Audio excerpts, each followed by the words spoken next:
This is a video I did with a YouTuber by the name of Andey.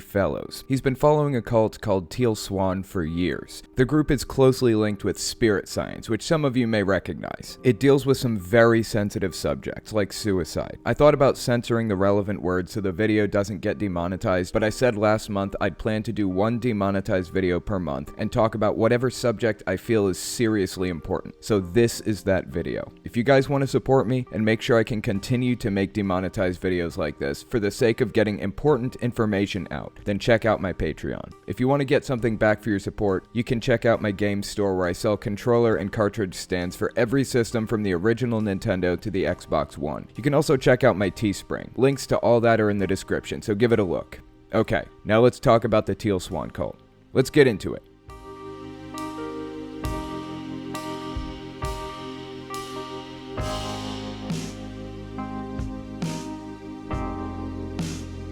Teal Swan claims to be a personal transformation revolutionary. She claims that her own personal experience with suicidal ideation, along with her extrasensory abilities, uniquely qualify her to talk about depression and suicide. She has no formal education or qualifications in psychology or psychiatry, and she was issued a cease and desist order by the state of Utah. The bulk of her teachings are recycled New Age ideas or ideas lifted from experts, none of which she gives credit for where credit's due. Everything she teaches goes through a filter that ultimately leads people to depend on her. She tells people to find their own truth in one breath and then what the universal truth is in the next. Along with her other teachings, Teal teaches what she has dubbed the completion process, and she certifies people in it. She teaches out of the US and she hosts retreats in Costa Rica, as well as travelling around the world giving workshops and other trainings. That said, the majority of Teal Swan's content and influence is online. Teal Tribe, the Facebook group where the majority of Tealers, as they're now called, congregate, is a group now 27,000 strong, give or take, and Teal Swan's YouTube subscriber count is 620,000. A Gizmodo podcast presented by Jennings Brown looked into and investigated the allegations that Teal has been responsible for a number of suicides of her followers. As far as I'm aware, 4 of her followers to date have killed themselves, and it's possible that that number will go up, given that Teal seems intent on staying her course regarding her teachings on suicide. In her video on suicide, she refers to it as a reset button. During that same Gizmodo podcast series, Teal claimed that her and her team target people who are struggling with mental health issues using the metadata in their videos. She claims that they use the certain specific keywords and phrases that someone in their most desperate state will type in. The key thing to note with Teal is that what she's doing is run like a business, but it fulfills so much of the bite model to quite a severe degree, as far as I've been able to document. It also fulfills quite a lot of the criteria on the unhealthy side of Stephen Hassan's influence continuum too. And the ways in which it doesn't fulfill the criteria on the bite model are arguably as damaging as if it did. There's a lot more to this, but I wanted to keep this introduction short. The information's out there on the internet, all you have to do is search for it. There's years and years and years worth of personal accounts, screenshots and all sorts on the internet, and I've made a number of videos on this on my channel as well. The too long didn't read is that Teal Swan is a New Age guru whose primary influence is on the internet. In the beginning of this video, the viewers got to see a little clip of you talking about it. But why don't we just start from the beginning with it? Like, what is this group and how did you get affiliated with it in the first place? So it's a New Age cult. It's an online cult. Like so many of the people that get involved with cults in general, and this cult in particular, I was going through some struggles with my mental health. I was grieving the loss of a friend, and I hadn't really lost anyone before, and I didn't really know what to do with that grief. So I ended up watching documentaries on the internet. So I was watching like Ancient Aliens documentaries and all that kind of stuff. Just really diving into what the internet had to offer on the strange and wonderful things. And then I ran out of what YouTube had to offer in terms of Ancient Aliens, and I went onto my Facebook and I said, does anyone know anything that in this vein? And they put me onto spirit science, which I know you're familiar with. And through Spirit Science, I found Teal, who did a video with them, and she's actually had some business dealings with them in the past, I believe. So I watched all of Spirit Science, lapped that up in a number of days, and then I found Teal's stuff, started watching Teal's stuff, and like most people, it starts with just watching video after video after video after video, just filling your head with it, you know. And then I was watching interviews with her, and all of her kind of teachings, her ideas went into my head and started to kind of affect the way that I saw everything. My personality started to change, and I ended up in the Facebook group and meeting other people that were having the same thing. So the bedrock of the beliefs, really, just to kind of, if anyone's not familiar with the New Age in general, there's a lot of New Agey stuff in there, a lot of the tropes, like with the crystals and the chakra and the chakras and the energy and all that stuff. Teal's main thing is the law of attraction and Jungian psychology, and they kind of blur those things, and I can explain that more in a little while, but the gist of that is that if you're not attracting what you want in your life, then you have to do shadow work, some form of psychological work, in order to fix what's going on in your head so that you can attract what you want. That makes sense. I just want to touch on that real quick. So you said you have to do shadow work. I think that's the Jungian part. I did take some psychology classes. And then the other one was the law of attraction, right? What was the bit you were saying about the law of attraction? Maybe explain what that is too, because some people may be unfamiliar. Yeah, so the law of attraction is essentially you create your reality. That's the idea. And a lot of New Agers claim there's science to back that up. There isn't. But they appeal to the more scientifically minded or rationally minded people with that. But the idea is, your thoughts create your reality. Your beliefs create your reality. So if you believe something enough, if you feel something enough, you want something enough, there's all different versions of it, then you'll be able to manifest that in your reality. The Secret is another name for it, which a lot of people will be familiar with. Probably more familiar with The Secret. But yeah, that's kind of the gist of the law of attraction. And every teacher in the whole New Age domain, they kind of have their own slant on it. Teal's is, as I say, it feeds into the Jungian psychology aspect. Right, that makes sense. So, well, it doesn't make sense. I guess that's kind of the problem here, right? But so that's where Teal Swan is coming from. I guess that's kind of the angle they're taking, right?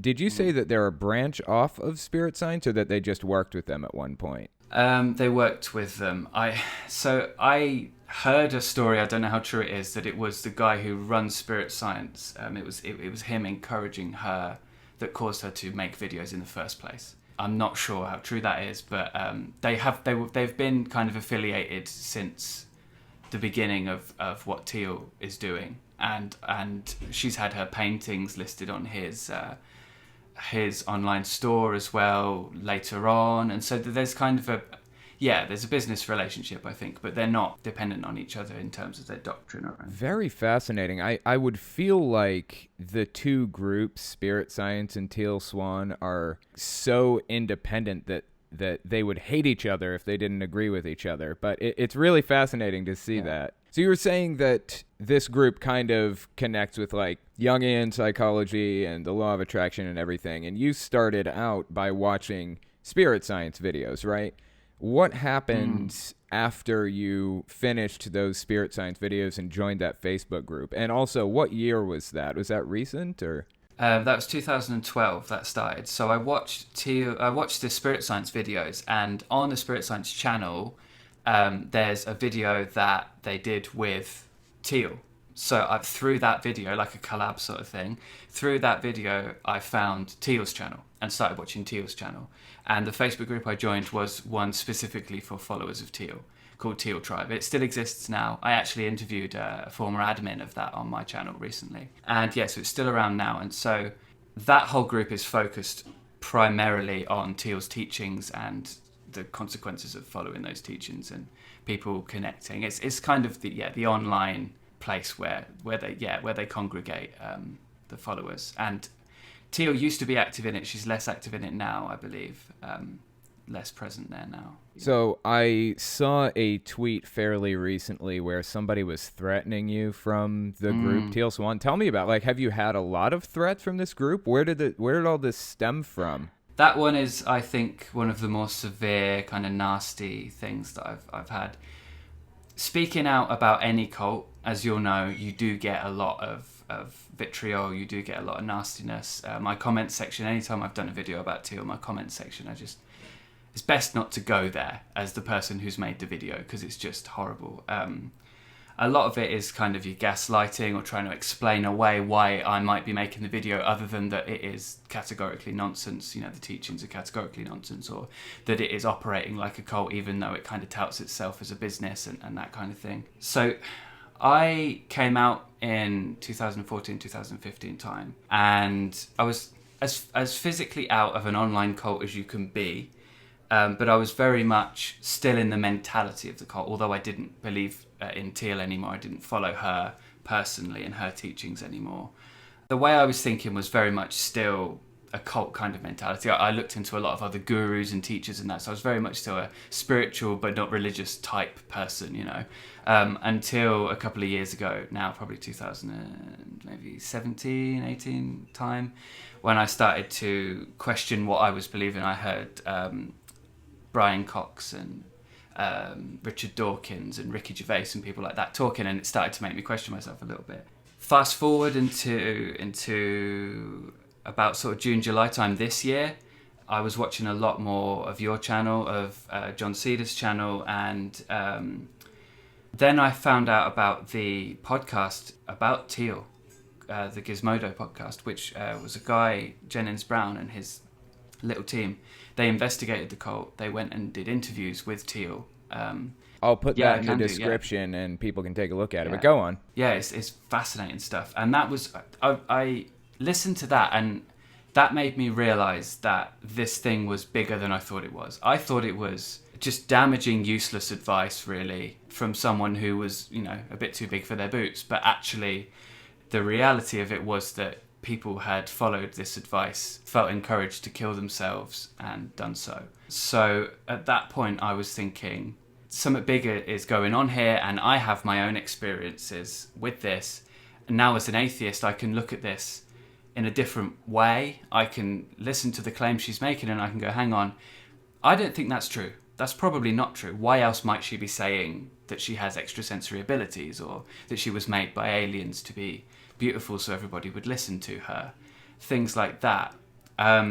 So I started to examine that a little more closely, and then I started making videos, and it was after that I started to get these things in my comment section. This is the latest, and I think that just came out of the interview that I did with the former Teal Tribe Facebook admin, and also a video that I did was an almost direct response to a video Teal did called Teal Swan's Stance on Suicide, which was essentially her both washing her hands of the damage she's caused while defending her position. And I'm not trained in psychiatry or anything, so I don't like to say this other than that it's an opinion, but I believe that we're dealing with a narcissist, and I think that if you watch that video on her stance on suicide, what you'll see is 15 minutes of the quite common narcissistic flipping between victim mode and perpetrator mode that you see. It's very telling. My job, if it is a job and people like me, our job is to encourage people to come away and think a bit more for themselves. She's doing our job for us with videos like that, I think, because they're very telling. Something I've noticed with groups like this is, and I'm sure you've probably seen this too, but there's like a gradual, like a step ladder almost, like just one small logical step at a time. And just one little kink in that logic will lead you in a completely wrong direction, right? And when you see something like a video like that, you find that's the end of the logical stepladder, and it's really, really extreme when you get there. So she's like presenting this to extreme followers who've been with her forever, but to the outsider, you can see just how absurd it looks, right? Yeah, definitely, yeah. And you do see that in that video. It's weird, that video in particular, because it is very much a comment or a public statement to the people who are criticizing her and her position on suicide, which is there's some of it that could be a case made for in terms of having a more open conversation about suicide. And, you know, by no means have we figured out mental health and suicide in our society. We've got a long way to go.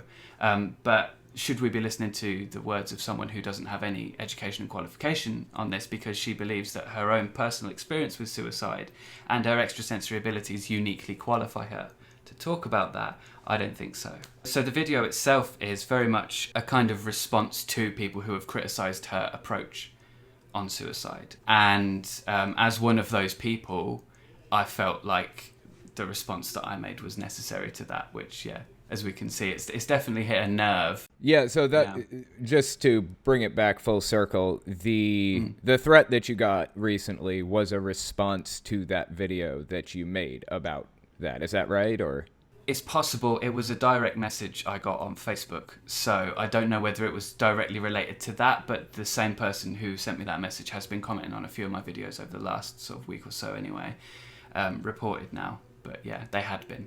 Yeah. So tell me a little bit about her supernatural claims. Like, do you have any like prime examples of some really crazy ones? I'll have to go into the old memory bank from when I used to follow. I remember her saying at some point she doesn't see negative space, that she only sees energy and everything is how everything's connected and that kind of thing. It seems like maybe she has some kind of synesthesia, which would explain something like that, but obviously to her it's more magical and more supernatural. She says she can read the energy of a room, so when she's doing her workshops, I remember I went to a workshop of hers in 2014. I've watched a lot of her workshop streams online and stuff, and one of the things that she said is that when she sits down in a room like that, she'll read the frequency of the room and she will know what the energy of the dominant vibrational energy or frequency of the room or something like that. Lots of jargon, you know, and that will inform what she talks about and what how she responds to certain questions. Yeah, I mean, we're talking years and years and years of constant videos and blog posts and workshops, and she'll come up with a new thing every time, building up to this absurd position that's absolutely indefensible. Can you give me a little bit of insight into the main points on the bite model that you think that this group probably meets? Yeah, I mean, so the bite model with this one is interesting. I've talked about this in videos before. It fulfills a number of the criteria almost exactly, and then some of them it doesn't fulfill, but what it does is more damaging, I think, than it would if it fulfilled the bite model.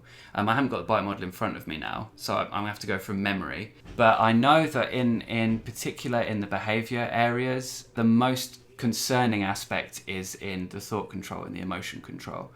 There used to be the shadow work thing, now it's the completion process, which is something that she has designed apparently, which is based on inner child work and shadow work and all those kinds of things. In my mind, it's a kind of confessional process where you sit down and you work through some emotional this or that. Typically, you do it with a certified practitioner that she has certified herself. Make of that what you will. So you'll do it with a completion process practitioner. They'll guide you through it. These people don't have to have any qualifications in order to take the training. They like it if you do have qualifications, but you don't. It's not a prerequisite to have the training. And then, of course, they will do this process with people, and these people will recover false memories. They'll recover memories of trauma and things like that, and that's a whole other aspect of it. So yeah, I'm looking at emotional control and thought control here. Black and white thinking, us versus them, is huge. Anyone who disagrees with Teal or speaks out is a hater. I'm a hater now, apparently, because I have disagreed with Teal and I've spoken against her in any way. If you're in the group and you question her too much or you start to disagree with her too much, it's either your own shadow and that's why you're not. So it's your own problem and that's why you're not agreeing. Or if you do it too much, then you're a hater and people will swarm you. There's a lot of kinds of jargon, specific terms, which are intended to, in my mind, arbitrarily redefine regular terms so that they change your perception of life and reality. So that's the kind of, I never know how to pronounce this with an English accent, like milieu control or whatever it is on Lifton's 8 criteria. So that one's quite present. It's what I found really interesting with the bite model, when we talk about positive thoughts and the whole certain things are evil or worldly, sinful, wrong, this is what I say about it being more damaging, arguably, than if it did fulfill the bite model on those particular points, is because what they do in this particular group is encourage people to revel in their darker aspects in an indirect way. So people are authentic, and by being authentic, they're saying whatever's in their head, they're expressing whatever they're feeling. Damn the consequences. It doesn't matter who you hurt by doing that. It doesn't matter. So it's really quite a emotionally volatile space to be in, actually, especially if you're a sensitive person as well, because people are going to get upset by people just being nasty and rude, and that's encouraged as authenticity. So in terms of information control, I will go back to the others in a sec, but I want to look at information control a second. Deliberately withholding and distorting information, that does happen. There's been a few videos which have been watchtowered and just completely, removed from the internet. Obviously, people have copies of them because people are on this and it's the internet, so they've been re-uploaded. But there's been a few, like what I mentioned earlier about her having been created by aliens to be beautiful so that everyone will listen to her. That video was up there for a while. I started including a link to it in my videos, and now it's gone. But someone did re-upload it somewhere else. So that kind of stuff happens, that the withholding certain... So it won't be said that she didn't say it, but it will just be ignored as if it didn't happen. And then, when it's talked about again, it will be redefined, or certain things will be done to kind of repurpose what happened in terms of redefinition of words as well. That's quite common in one of her videos. She was talking about, I think, group mind or hive mind, and she defined the word differently to how everyone else would, and then proceeded to use it in about 3 different ways to hold up a point that didn't make any sense. In terms of speaking to ex-members and stuff, it's not controlled in the way that the Watchtower would control it. There's no overt shunning, but there is definitely consequences for leaving, for not being a current member. There were friends and certainly I had inside. For attacking, right? I mean, if you're critical of it in any way, then it would be a problem. Mm-hmm. Yeah, definitely. And we can see that. And I always say, just look at my comments section on my Leaving the Cult video. That's Exhibit A, really, in terms of the consequences of speaking out. Yeah. So discourage access to non-cult sources is interesting, because when Teal first started teaching, she referred to spirituality as a buffet. And you can go around and you can take different ideas and you make what's right for you. However, in recent videos, she has tried to, she's kind of come out against what she called teacher hopping, and essentially has clamped down really on people leaving her and following someone else, or following other people and her. What she seems to want at this point is for people to only follow her. Obviously, in terms of how an in-person cult would control information, it's a bit different when you're looking at the internet, but it's definitely present. And obviously, in terms of generating and using propaganda extensively, I would leave that up to the viewer to discern whether videos every week and that is propaganda continuously, because there are people that aren't cults that are doing it. But when you're in a cult and you're doing it, I think we can call it propaganda. Yeah, especially, I would say one of the defining factors is something that's very untruthful or twists the truth in some way, tries to make people see things in a way that's not completely coherent or in line with reality, something like that, right? So I would definitely call that propaganda. So I don't want to just sit here and go through them all. It does fulfill a lot of them, but I feel like it would be best for people to discern that for themselves. But one really important point is gaslighting you to make you doubt your own memory, which is a huge part of the Teal Swan cult, because, and this goes back to Teal's own personal life. So as a child, she went to a therapist who is notorious for planting memories of satanic ritual abuse in her patients. It came out the whole satanic panic thing. Barbara Snow is the therapist's name. You can Google her and Teal Swan, and you get some information on that. So Teal believes she was ritually abused in a satanic cult. Now, I can't say if that is the case or not. I can't say whether it is true that she was abused in a satanic ritual cult. But what I can say is that I think there is definitely a good reason to speculate as to whether it's true or not. I'm on the fence as to whether it's true or not, purely because there's a lot of reasons to doubt whether this is true. Not just because of the fact that Teal, when she was younger and went to this therapist, who was notorious for planting memories of false memories of these things in her patients' minds, when they went to the police, The police threw the case out because of how notorious this therapist was for that. And this therapist also, I believe she's had a license suspended a number of times for doing this very thing. So that kind of makes it a little bit more suspect in my mind. Also, when Teal made a video recently about the Mandela effect, her treatment of false memory was quite interesting, and I think that's quite telling in terms of her approach to false memory. I actually did like a little podcast thing on my site about this, which I can send you a link for if you want to include that. I looked into a little bit about why she might not want to accept that false memories are a thing, basically, and I think that the case kind of makes itself really after a point. So she believes that happened to her.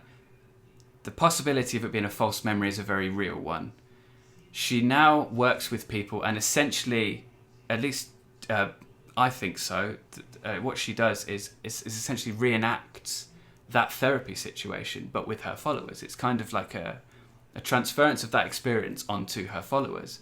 So she will do the completion process and people will find out about these traumatic memories that they've had. In my experience, people have had a lot of these memories with family. So obviously the reality is that when these kinds of things do happen, it is people that you know. When there is abuse, particularly sexual abuse, it is people that you know more often than not. So there's a reality to that we can't discount. However, there's also a reality that we have to address, which is that it's very easy to plant false memories if you know what you're doing. And it is even easier to affect someone's recollection of something without even intending to. And Dr. Julia Shaw's book, The Memory Illusion, talks about this a little bit.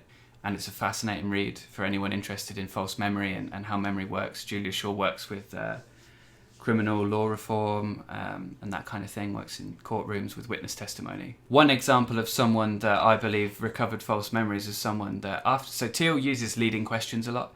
She says, "What if I told you?" and then says something that she believes is true, and people will.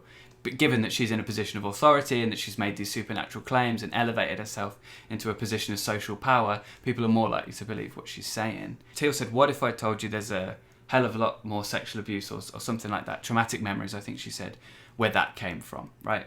This person then later claimed that they'd been raped by 30 people and to have survived MK Ultra mind control and torture. Whether that's true or not, I don't know whether that actually happened, but to have that follow from Teal's leading question and the way that Teal works, yeah, and suspect, definitely. It's not the case that everyone will recover a false memory. It's not even the case that most people will, but the people that do are going to be in intensely vulnerable states thereafter because of the way that this is handled. Because, again, Teal is not qualified. She has no formal education on mental health issues, depression, suicide, and yet she believes herself to be the person who, I think the quote is, "I get suicidality better than anyone else." I think that's a direct quote.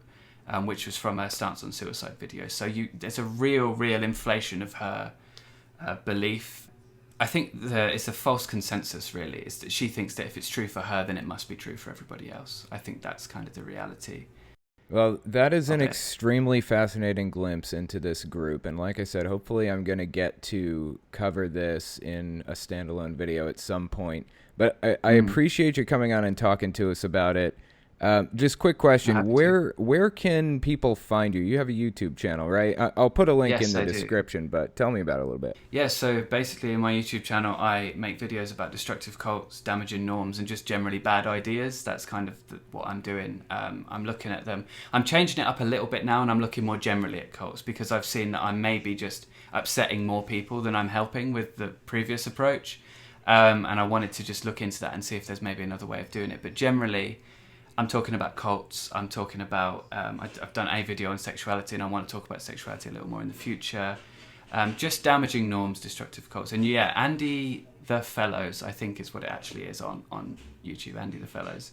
And yeah, you can find me on Twitter as well, at Andey the Fellow. Just make sure when you spell Andey, it's got an E before the Y. And if you're writing Fellows, it's got an E before the S. Okay, as many E's as you can cram into that. Just any space, just put an E in it. Yeah. Okay, that's cool. And like I said, I will put a link to both of those in the description and some other stuff too. So check the description for any links. And I appreciate you coming on and talking to me. Again, it's been fascinating, and I will talk to you next time, okay? Okay. If you like what I do and you want to make sure I can continue to do it, you can support me in a few ways. First, you can support me on Patreon. That's probably the best way. But if you want to get something back for your support, you can check out my Teespring. I'm trying to make a shirt design for every cult I've covered. I haven't gotten every one, but I'm working on it. So check it out and see if your cult is up there. Second, you can support me by checking out my game shop. I sell controller, cartridge, and game box stands for every system from the original Nintendo and Sega Game Gear to the Xbox One and Nintendo Switch. So give that a look too. And finally, if you want to support me in some way other than monetarily, you can check out my other YouTube channels. I have a retro game channel where I answer questions like, why does Shy Guy have a mask? And why are CRT TVs the best way to play retro games? I also have the podcast where I talk about stuff I don't feel I can say on a monetized channel. And finally, I have my main channel where I talk about cults. I wish I didn't have to worry about dancing around subjects carefully in the first place, but I chose to do this as a full-time job, so unfortunately I rely on YouTube's AdSense and on the support of patrons to continue doing the work I do. Anyways, check me out in all those places if you haven't already. Thanks for listening, guys.